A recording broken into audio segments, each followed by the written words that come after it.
Hello Capricorn, Sun, Moon, Rising, and Venus signs. Kumusta kayo? Sana po nasa mabuti kayong kalagayan. Welcome back po sa Star Tarot. Kung bago kayo dito, welcome din kayo. Thank you sa inyong support. I truly appreciate it. God bless you all. Tingnan natin ang mga mensahe ni Capricorn sa ngayon. Capricorn, po na mensahe ninyo ay strength. Ayan. So, maaaring may sitwasyon kayo dito wherein you need to, you need to activate. Ayan, to activate your inner strength and courage, no, Capricorn. So, maaaring ganun ang sitwasyon ninyo dito. Maaaring this is a challenging situation or maaari din na sa sobrang dami lang ng inyong iniisip, sa dami ng inyong ginagawa, no, sumingit pa tong sitwasyon na to. Kaya, mas lalong kailangan ninyong magpakatatag because you may need to face this squarely din. So, maaaring ganun ang ganap dito. So, feeling ko aligaga, no, si Capricorn sa ngayon. Marami kayong inaasikaso, marami kayong kailangang isipin, no? Parang ganon. Kaya magpakatatag kayo, okay? The full energy, napakaganda nito, Capricorn, dahil siguro meron din kayong papasuking bagong sitwasyon dito. May mga sitwasyon na, alam mo yun, this is all new para sa iyo, no? You are taking risk dito sa full energy. You are taking risk. So, maybe kaya kailangan din ninyo magpakatatag dito dahil maaaring may bago talagang sitwasyon kayong papasukin and yung papasukin ninyong sitwasyon dito is an uncharted territory para sa inyo. So talagang kailangan ninyo dito may baon ng lakas ng loob, tibay ng dibdib because you've never been to this place. You've never done this before, no? You are taking the leap of faith dito, Capricorn. Pero parang feeling ko ano kayo dito, kalmado, no? Dito sa kung ano man ang sitwasyon na bagong ito para sa inyo. Parang papasukin ninyo ang sitwasyon na to na kalmado lang kayo. Parang buong-buo ang tiwala ninyo din sa inyong sarili dito. Buong-buo yung tiwala ninyo sa Panginoon. Then natutulungan kayo, gagabayan kayo, no? Parang ganon. Kaya calm ang energy na napipick up ko dito para sa inyo. So, good luck po, no, Capricorn? Good luck. What else? We have justice energy. Yan. So, balance, no, will be back in your life. Magsisimula ng maging maayos ang lahat. Magiging, makakapagsimula na kayo dito talaga ng bagong buhay. And it feels like yung sitwasyon na to is going to be, kalmado. Sigurado na kayo sa mga bawat steps na tatahakin ninyo, yung mga steps na gagawin ninyo dito sa pagbabagong buhay ninyo, parang sigurado na kayo sa bawat step na titaken ninyo, no? Yung parang ganon. Kasi parang may energy of relax, no? May energy of kalmado, no? Akong napipick up dito for some of you. So that is really beautiful, no? Sa justice energy, you will get what you deserve. Makukuha ninyo kung ano ang para sa'yo. Kaya, kung ano siguro yung mga bagay na mag-unfold sa buhay ninyo sa ngayon, that is what's meant for you talaga, no? Siguro kahit hindi kayo mag-extra effort dyan, dadating at dadating yan because that's what you deserve. Yan ang para sa inyo, yan ang ibibigay sa inyo ngayon ng Divine Universe, no? Yung ganon. So, tingnan natin kung ano pa. We have Three of Cups. Wow. Celebratory energy. So, may mga bagay kayo dito, rason kayo dito para mag-celebrate, Capricorn. Napakaganda.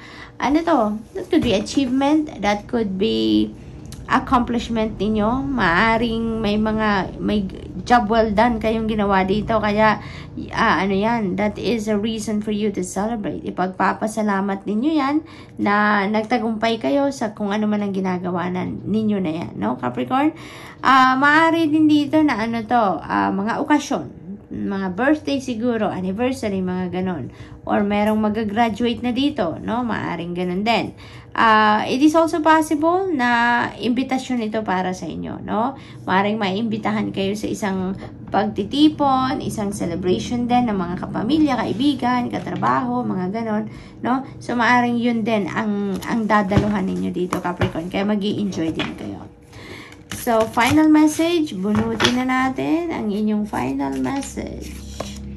You are a miracle, Capricorn. Nalalahanin ninyo yan. You are a miracle. Think about all of the million little things that had to happen to create you. Ayan. So Capricorn, that's all I have for you for today. Thank you for watching. Love and light. Namaste. Hello Virgo, Sun, Moon, Rising, and Venus signs. Kamusta kayo? Sana po nasa mabuti kayong kalagayan. Welcome back po sa Star Tarot. Kung bago kayo dito, welcome din kayo. Thank you sa inyong support. I truly appreciate it and God bless you all. Virgo, paunang mensahe po ninyo ay King of Pentacles. Ayan. So, Virgo, napakaganda nito because this is, very lucrative job offer nang napipick up ko dito. Very lucrative job offer. Maari din na this is a career opportunity, business opportunity na maghahatid sa inyo talaga ng financial success, maghahatid sa inyo ng prosperity and abundance, no? Pagdating sa kaperahan. Kaya napakaganda. Financial comfort, yan ang mararamdaman ninyo, may experience ninyo dito sa energy na ito din, Virgo, no? And this is also generosity energy, no? Maaring, talaga to, you are on the receiving end, no? Yun ang napipick up ko dito.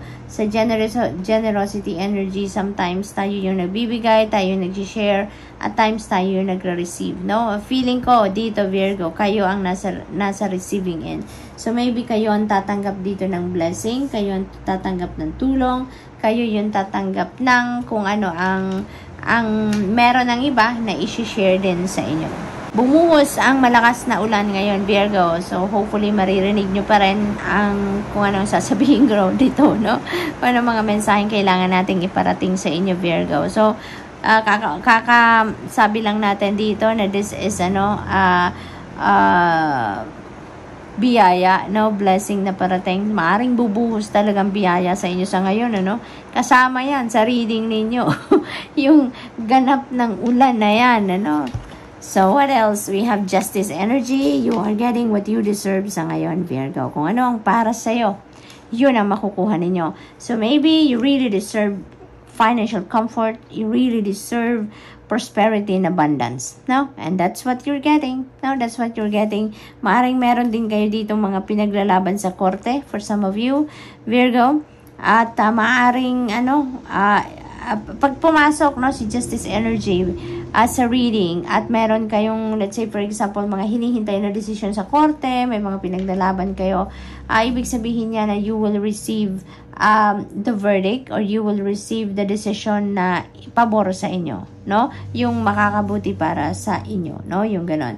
Kaya most likely, kung ang iba sa inyo dito siguro may involved na pera, no? Dito sa kung anong pinaglalaban ninyo sa korte, ipapanalo ninyo siguro talaga yung case na yan and mababayaran kayo, no? Maaring may ganong ganap. So, maaring isa yan sa magiging source ng pera ninyo, no? Maaring mababayaran kayo dito, ibibigay sa inyo kung ano ang nararapat para sa inyo na amount of money, no? So, maaring ganon ang ganap. What else? We have Two of Pentacles energy, Virgo. You are juggling too many things. Napakadami ninyong ginagawa, Virgo. Napakadami ninyong inaasikaso siguro. So, you're juggling many things. You're multitasking, mga ganon. This is asking for balance, no? So, Justice energy into Pentacles energy. Si screaming balance. Maaring wala kayo sa balance sa ngayon. Wala kayo sa sentro sa ngayon. Maybe you're all over the place. You're taking care of too many things and too many people siguro. No, Virgo? Kaya kailangan din ninyo dito na mag-step back muna kayo ng kahit saglit lang sa kung anong inyong mga ginagawa. Ibalik muna ninyo ang inyong sarili sa sentro nang sa gayon mas maging productive kayo, maging healthier kayo, maasikaso nyo muna din ang inyong sarili, no? Kailangan nyo din magpahinga ha, kailangan din ninyo na practice ng health ninyo, regimen ninyo, no? Dahil kailangan nating lagi tayong nasa on top of our health. Dahil para ma-perform natin ang lahat ng kailangan natin gawin, lahat ng obligasyon natin, responsibilidad, kailangan natin na healthy tayo. Kaya, asikasuhin muna natin ang ating kalusugan, ang ating well-being. Yung ganon, no? So, what else? Virgo, Temperance. Ayan. Angel of Peace. So, you may need a lot of patience din dito sa inyong sitwasyon, no, Virgo? Huwag kayong masyadong ma-pressure. Huwag ninyong pressurein ang sarili ninyo, no? dahil hindi yan makakatulong, may stress lang kayo dyan. Kaya, you may need to practice more patience dito. No, may mga bagay talaga na, alam mo yun, kahit anong sikap natin, if it's not meant to happen yet, hindi pa rin talaga mangyayari yan, no? Kaya kailangan lang natin na maging pasensyoso at pasensyosa, and kung medyo nabibigitan na kayo sa inyong bitbitin, sa inyong dibdib, sa isip, sa balikat ninyo, no, whatever the case may be, no, kapag mabigat na, nako, hingi tayo ng tulong, okay? Hindi natin kailangan bitbitin ng lahat, 'di ba? Kung merong makakatulong din naman sa atin, why not? So ask for help. Okay, Virgo, para hindi kayo mahirapan masyado, no? If you feel like support is around us, mag-reach out tayo, maghingi tayo ng tulong, maghingi tayo ng suporta, no? So what else? Tingnan natin. Feeling ko din dito, no, Virgo, may mga problema siguro kayo dito na masusolusyonan nyo na. Maaring may mga challenging situation dito also that, masusolve nyo na, mahahanapan nyo na dito ng way out, kumbaga mga challenges na yan. Kaya magkakaroon na din kayo dito ng peace of mind. You will be also feeling peace dito, no, Virgo? So, maaring, gaganda na din ang inyong sitwasyon pagdating sa bagay na yan. Life is full of choices, so choose wisely, no? Mamili kayo ng mabuti, magdesisyon ng mabuti, pag-isipan mabuti ang mga desisyong gagawin. Make choices that bring you closer to becoming the best version of yourself. So Virgo, that's all I have for you for today. Thank you for watching. Love and light. Namaste. Hello, Taurus, Sun, Moon, Rising, Venus signs. Kamusta po kayo? Sana po'y nasa mabuti kayong kalagayan. Welcome back po sa Star Tarot. Kung bago kayo rito, welcome din kayo. Thank you sa inyong support. I truly appreciate it. God bless you all po. Tingnan natin ang mga messages ninyo for today. Pao na mensahe ni Taurus ay strength. Ayan. So, you may need your inner strength and courage dito, Taurus. Buhayin ninyo, gisingin ninyo ang natutulog ninyong tibay ng loob. Lakas ng dibdib dito, no? Kasi maaaring may sitwasyon dito na kailangan ninyong magpakatatag. Kailangan ninyong harapin, no? At kailangan ninyong tatagan ng inyong kalooban. Okay? So, what else? We have 8 of Pentacles energy. That could be, sitwasyon sa trabaho. Maaaring ganon, no? Challenging situation siguro sa trabaho yan. For others of you naman, Taurus, this is your dedication paying off, no? Pagdating naman sa ginagawa ninyo sa trabaho, sa karera ninyo, maaaring eto na din yung pagkakataon na yung sipag ninyo, yung tiyaga, dedication, commitment, effort na binuhos ninyo sa trabaho is going to be paying off, no? Maaring mabigyan kayo dito ng financial reward, maaring mabigyan na kayo dito ng recognition sa trabaho, mapapansin na ng mga employers ninyo, managers ninyo, yung galing ninyo sa inyong ginagawa, yung effort ninyong binubuhos dito sa inyong trabaho, that could be recognized na at this time, no? At maaring mabigyan kayo ng bonus, mabigyan kayo ng pay raise, mabigyan kayo ng promotion, no? Maaring ganon ang ganap dito, Taurus. So, good luck po. Good luck, good luck. We have Wheel of Fortune, Taurus. Napakaganda nito. This is good luck and good fortune on your side, no? Napakaswerte ninyo sa araw na ito. Maaaring may mga bigla-biglang dadating na pangyayari sa buhay ninyo dito. Surprising events na maaaring mag-unfold sa buhay ninyo, at yan ay maaaring magbabago ng inyong sitwasyon for the better, no? Para nga ayusin ng universe dito ang buhay ninyo, lalo-lalo na kung nandun kayo sa sitwasyon na may mga challenging situation kayo, may mga problemang kinakaharap, the universe is going to rearrange itself para mailagay kayo sa ayos na, maayos na ang inyong kinalalagyan sa buhay, ang inyong sitwasyon sa buhay, maging maginhawa na, matanggal na, kumbaga, ang kung ano man balakid para kayo ay maging genuinely happy na, no? Parang ganon. Swerte din to, nako, maaring swertehin din kayo dito sa, sa mga game of chance, no? Sa pagtataya ng mga ganon, no? maaring swerte din ito sa pera, no? It could be in any area of life, but definitely gagaan dito ang pamumuhay ninyo, Taurus, no? Yun ang napipick up ko dito, na mailalagay na kayo dito sa dapat ninyong kalagyan at this time, at ma-experience naman ninyo ang comfort sa buhay, ma-experience ninyo ang peace, ma-experience ninyo yung kaluwagan, no, sa buhay, no, Taurus. So good luck po.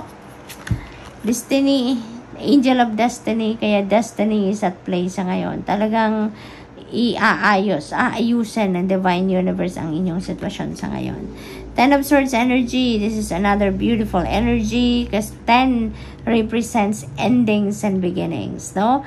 Meron mga magtatapos na dito, mga bagay na hindi nyo na kailangan sa buhay, mga bagay, sitwasyon na nagpapahirap na lang sa inyo, that is coming to an end. This is the end of a difficult situation sa buhay ninyo, Taurus, at babangon na kayo. Babangon na kayo, and you're going to embrace a new life, new hope, no? Exciting ito. Exciting. Kasi matatapos na ang mga paghihirap ninyo. Matatapos na ang mga sama ng loob ninyo. No? Tatalikuran nyo na ang mga yan. May mga realization dito na mangyayari sa iba sa inyo, Taurus, na tama na, enough is enough. No? Parang naano na kayo dito, na umay na siguro kayo dito sa pagbitbit ng mga bigat sa kalooban, mga pag-iisip na malalim about ng inyong mga nakaraan, mga pain ninyo ng mga nakaraan. Parang naumay kayo dyan, at ngayon, mas pipiliin ninyong talikuran na yan, i-release na yan sa buhay ninyo, at magsimula na kayo ng bagong buhay. Magsimula na kayo ng lumakad sa bagong path sa buhay ninyo, wherein there is newness, there is love, there is happiness, there is peace. So good luck to you, Taurus, no?